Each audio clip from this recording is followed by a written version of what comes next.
O impasse da OPEP sobre o corte na produção de petróleo gerou uma montanha-russa nos preços da commodity na semana passada. Para falar sobre commodities, o desempenho das ações ligadas a esse setor e também no setor de minério de ferro, eu converso com o Subhojit Daripa, o Subô, que é da Atlas One Investimentos, uma gestora independente que tem cerca de 850 milhões de reais sob gestão. O fundo, gerido pelo Subô, acumula uma alta de mais ou menos 28% nos 12 meses até junho, e uma parte disso vem de empresas de commodities. Meu nome é Carla Escotorno, hoje é 13 de julho de 2021 e começa agora o programa Cabeça de Gestor. Subô, essa falta de consenso que a gente viu sobre o corte na produção de petróleo muda a tendência desse mercado em 2021? Boa tarde, Carla. Obrigado pelo tempo de vocês. Essa questão do preço do petróleo e do mercado de petróleo é bem fascinante. O que a gente viu principalmente na última semana, foi muito em função de uma reunião esperada para acontecer para definir qual seria o aumento da produção esperada até o final do ano.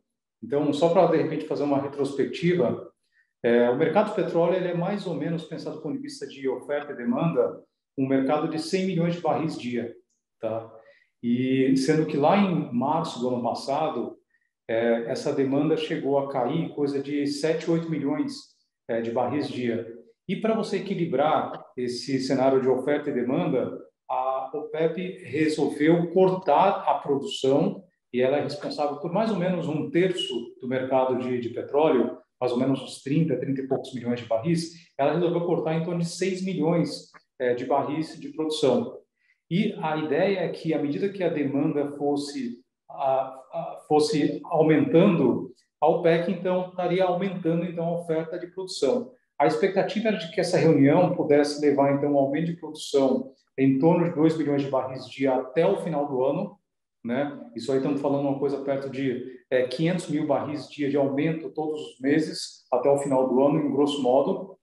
E aí o que acabou acontecendo é que o Emirados Árabes resolveu falar assim, ok, até aumenta a produção em 2 milhões de barris, mas eu quero mudar a minha linha de corte, o meu cenário base no qual esse aumento vai ser concedido. Isso criou-se uma discordância entre os membros da OPEP. Como toda decisão da OPEP tem que ser feita por unanimidade, acabou-se que não houve nenhum tipo de decisão tomada, né? E o mercado, obviamente, reagiu a essa incerteza, criando-se, então, dois cenários.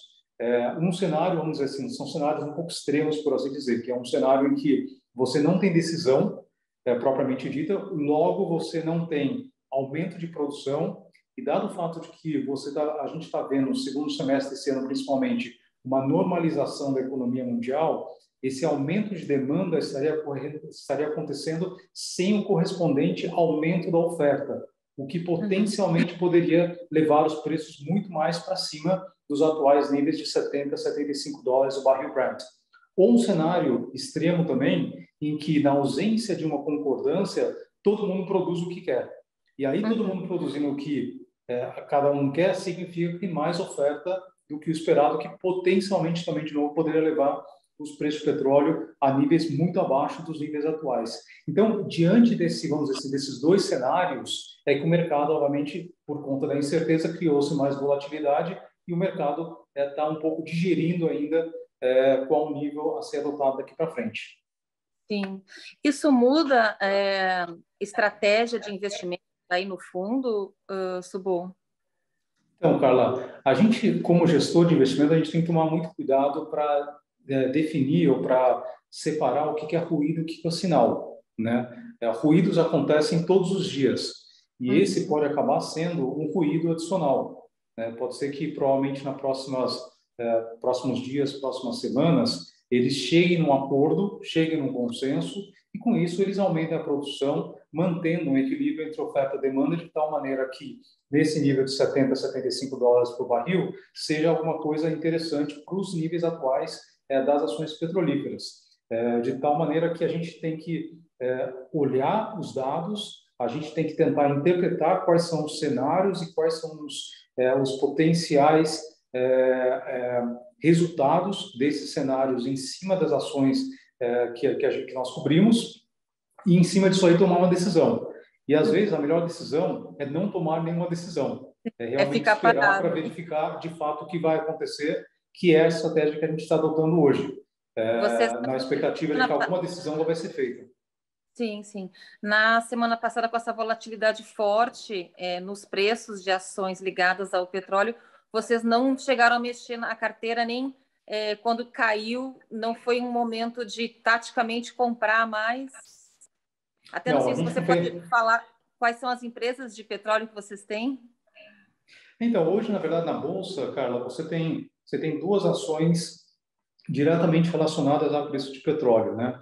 Que é a Petrobras, e você tem as Junior Companies. As Junior Companies, você tem basicamente três ações que são listadas, que é a 3R, a PetroRecôncavo e a PetroRio.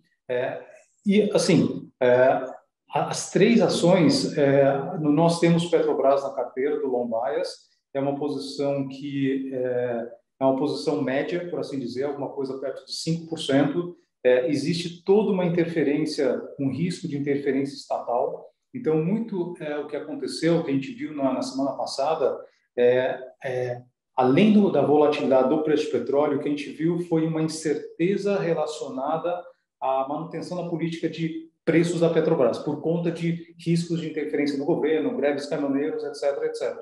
Então, a Petrobras, a gente viu ela sofrendo bastante, principalmente na semana. Mas, assim, é uma ação que a gente olha do ponto de vista do fluxo de caixa, da geração de caixa nos próximos 12 meses, ela é bastante robusta. Nesse nível de preço de petróleo, em torno de $70. Então, nesse cenário base, a gente acredita que as ações elas têm um potencial de valorização significativo. No entanto, próprio risco de interferência estatal, na medida que a gente também, em 2022, a gente começa a olhar para um cenário eleitoral e potencial interferência do governo, isso faz com que a gente seja, obviamente, um pouco mais cauteloso. Então, em cima dessa posição core que nós temos de Petrobras, a gente aproveita também e utiliza derivativos, no caso, para a gente se proteger numa eventual queda. Então, como é que a gente faz isso? A gente vende opções de compra mais acima do preço atual, e a gente compra proteção, que são compras de put em cima do dinheiro, para, na eventualidade do preço cair por uma questão política, você esteja protegido, pelo menos em parte do portfólio. Então, é um pouco a estratégia que a gente adota quando a gente verifica que existe uma distribuição de retorno assimétrica. Sim. Na Bolsa, isso tem afetado de forma particular as ações de commodities, também ligadas a minério de ferro, siderúrgica. A gente vê uma preocupação que vai e vem em ondas maiores ou menores, com desaceleração ou algum impacto na atividade por conta dessa nova variante, a Delta, né? Isso está no radar de vocês? Preocupa? Muda algum cenário para vocês? Não, bacana, Carla. Acho que, assim, embora todas as commodities elas sejam tratadas como sendo uma classe de ativo única, né, que é a classe de ativo de commodities, obviamente elas, de uma certa maneira, têm uma correlação alta entre si. Nosso trabalho também é fazer uma análise muito em cima de cada uma das commodities, tentar entender as diferenças de cada uma delas, né? No caso, como você mencionou, no caso da parte das commodities metálicas, estamos falando aqui de aço, minério de ferro, carvão, elas têm como componente principal a demanda que vem da China, né? Se você pensar do ponto de vista de demanda, a China é responsável por alguma coisa entre 60% a 70% da demanda do minério de ferro que é transacionado no mercado internacional. Ao passo que, no caso do petróleo, ele é muito menor. Ele é uma coisa perto de 10% a 12%. Ele é uma commodity mais global, por assim dizer. E aí você tem que entender que, no caso do minério de ferro ou do aço, ele tem muito mais a ver com variáveis ligadas ao setor siderúrgico na China, que, por sua vez, tem a ver com todo o ímpeto de demanda que vem sendo feito na China nos últimos 12 meses, principalmente. E aí você tem que colocar em dois componentes aí, o componente de oferta e o componente de demanda. O componente de oferta, acho que é bem importante colocar aí, que a Vale, depois do acidente de Brumadinho, ela tirou basicamente 80 milhões de toneladas de minério do mercado. Isso é muita coisa, né? Pensar que você tem 4 principais players, né? Você tem Vale, Rio Tinto, Fortescue e BHP. Esses 4 correspondem a aproximadamente aí 70% do minério que é transacionado no mercado internacional. Quando você tem esses 4 que correspondem a 70%, um deles retira 80 milhões de toneladas, isso causa um efeito de oferta significativo, né? E aí, quando você junta isso ao fato de que, se você olhar até o primeiro semestre, a China, o crescimento da produção de aço chinês, ele estava em torno de 13% acima do ano passado, sendo que a China é responsável por mais ou menos metade da produção de aço bruto no mundo. Então, é um incremento de demanda muito significativo, que se você junta um aumento de demanda com uma falta de oferta disponível no mercado, faz com que o preço de minério tivesse saído dos níveis de $70 no ano passado para acima de $220 para esse ano.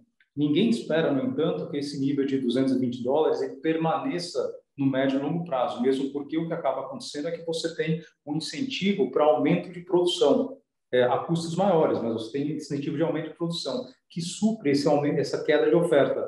E também a demanda ela deve normalizar uma vez que os incentivos, tanto fiscais quanto monetários do governo chinês, comecem a normalizar da mesma maneira. Então, é de se esperar que no médio prazo a gente espera que o preço do minério ele volte a patamares muito mais baixos. A gente acha que, mas mesmo nesses níveis de, vamos dizer assim, de 100 a $120 a tonelada, ainda é um nível extremamente atraente, por exemplo, de para mineradoras como a Vale. A Vale, só para vocês terem uma ideia, eles têm um custo de extração por volta aí de $20 e ela custa mais ou menos em torno de $35 mais ou menos para levar esse minério até a China. Então você vê que a diferença entre o preço que ela está vendendo, que é em torno hoje de $220, menos o custo dela de produção, mais transporte, ela dá uma margem muito alta para a Vale, que justifica uma posição que nós temos no portfólio. E a mesma coisa pode ser dita no caso de aço, né? Aço, no caso das siderúrgicas brasileiras, elas não apenas foram, por assim dizer, beneficiadas pelo aumento do preço do aço, como também por conta da depreciação do real. Então, como o preço do aço no mercado doméstico ele é em função do preço internacional, você acaba tendo uma paridade de importação, as siderúrgicas brasileiras elas foram positivamente impactadas por esses dois fatores, que a gente não espera que seja algo que se mantenha no médio prazo. Em algum momento isso aqui vai voltar para níveis normais, mas no momento eles estão, obviamente, com rentabilidade. E aí, só respondendo a tua pergunta com respeito à variante Delta, a questão da variante Delta, assim, Carla, a gente não é especialista e eu nem quero ser especialista nisso, né? A minha experiência me diz o seguinte, em questões em que a gente não domina, é muito mais importante a gente deixar para os universitários tomar conta dessas questões. E, para mim, o universitário é o mercado. Então, eu tento olhar a tela, tentar entender o que o mercado está me dizendo e se o mercado acredita que a variante Delta é algo que possa ser estruturalmente danoso para a demanda hoje no mercado. E o que o mercado está me dizendo é que não. E a narrativa que está por trás dessa reação de preço é justamente o fato de que a vacina ela está em curso, a variante Delta eventualmente ela vai continuar impactando principalmente populações que ainda não estão vacinadas, mas que no transcurso dessa vacinação essa questão ela vai ser minimizada olhando para frente. Como o mercado sempre olha para frente, hoje ela está me dizendo, escuta, a variante Delta, não se preocupe, porque em algum momento a população mundial ela vai ser imunizada. Então, isso não deveria ser um problema. Sim. Isso, Bo, para finalizar, eu queria que você comentasse esse resultado nos últimos 12 meses do Long Bias, que é um dos fundos mais novos aí da Atlas One, né? Tem em torno de 1 ano e meio, pouco menos de 2 anos. Ele veio principalmente do setor de commodities, É um fundo que tem mais ou menos 40 ações, né? Esse retorno veio bem diversificado também? A nossa filosofia aqui, Carla, é nunca concentrar demasiadamente os ganhos ou as perdas, por assim dizer, em cima de alguns ativos, né? A ideia nossa é sempre tentar espalhar os ganhos ao longo de várias estratégias, vários ativos e, obviamente, minimizar o risco de perda. Então, como é um fundo long bias e tem a preocupação de ter o retorno absoluto, a minha primeira preocupação, que eu brinco assim, a primeira preocupação é não perder dinheiro, a segunda preocupação é ganhar dinheiro. Então, ao olhar aí a performance desde março do ano passado, eu acho que basicamente foi resultado de duas coisas. Uma é a alocação de capital, e aí o fundo long bias ele tem a vantagem de poder reduzir o risco, né? Quando eu falo reduzir o risco, é a posição net comprada ou net vendida. Então, no auge da pandemia, por exemplo, o fundo chegou a ter 10% de posição comprada, e esse ano, por exemplo, em que as condições estavam muito mais construtivas, ele chegou a ficar com a alocação de 100% de risco. Obviamente, com derivativos para poder proteger eventuais riscos ou problemas que venham a surgir que não são previsíveis, mas a ideia é você minimizar o risco de perdas e maximizar os ganhos quando as condições são favoráveis. E nesse sentido, eu acho que o long bias ele conseguiu reduzir as perdas durante a pandemia e realmente conseguir aproveitar esse momento de alta. E o segundo ponto, que talvez no longo prazo seja o mais importante, seja a parte de seleção de ativos, né? A seleção de ações. Então, esse resultado ele veio ao longo de tanto na parte de commodities quanto na parte de cíclico doméstico. E aí a gente também entrou em alguns IPOs que foram muito bem sucedidos, que é o caso de GPS, de Vamos, de Pets, que é muito galgada numa análise que a gente faz muito profunda. É um time de 6 pessoas que trabalham juntos há bastante tempo. A gente olha muito para a ciência de dados, para tentar entender muito o nosso modelo de negócio das companhias. E essa abordagem tem sido bastante bem sucedida. E possibilitou a gente realmente a olhar ativos e achar ativos que deram um retorno bastante interessante nos últimos 12, 18 meses. Sim. Só para finalizar, no pior momento da pandemia, 10% comprado no net, e agora está quanto? Ele ficou comprado em quase 100% até maio, né? Se você se lembrar, assim, em torno de março, mais ou menos, tinha muito barulho com respeito a Brasília, né? A questão fiscal, Brasília. Então, assim, a gente sempre tenta entender o que está acontecendo com o mercado, mas tenta sempre suportar ou apoiar o nosso processo decisório com base no que a gente está vendo nas companhias, né? No micro das companhias. E naquele momento a gente estava vendo, escuta, tem uma dicotomia muito grande, porque o mercado está muito preocupado com Brasília, com a questão fiscal, com juros, etc. Por outro lado, a gente estava vendo as companhias ganhando muito dinheiro, né? E aí a gente falou assim, escuta, tem que estar comprado, tem que estar com risco alocado. E naquele momento, por exemplo, o EWZ, que é uma proxy para as bolsas brasileiras em dólar, ela chegou a abrir quase 10, 12 pontos percentuais abaixo do que seria, por exemplo, o índice de mercados emergentes, ou mesmo o S&P, o índice americano. Isso justificava um risco bastante alto. Na medida que essa diferença começou a cair, a gente começou também a reduzir o risco. Então, no final de maio, nós reduzimos o risco de 100% para 80%, 75%, 80%, que é mais ou menos um risco normal que nós temos dentro do portfólio. Legal. E hoje está mais ou menos nisso, bacana. Isso, legal. Perfeito. Tudo bom, muito obrigada pela entrevista. Muito obrigada. Não, obrigado a você. Tá bom. A gente encerra aqui, então, o programa Cabeça do Gestor. O apoio técnico foi do Bruno Nogueirão, que é da TV Estadão. A gente se vê aí no próximo programa. Muito obrigada e até lá.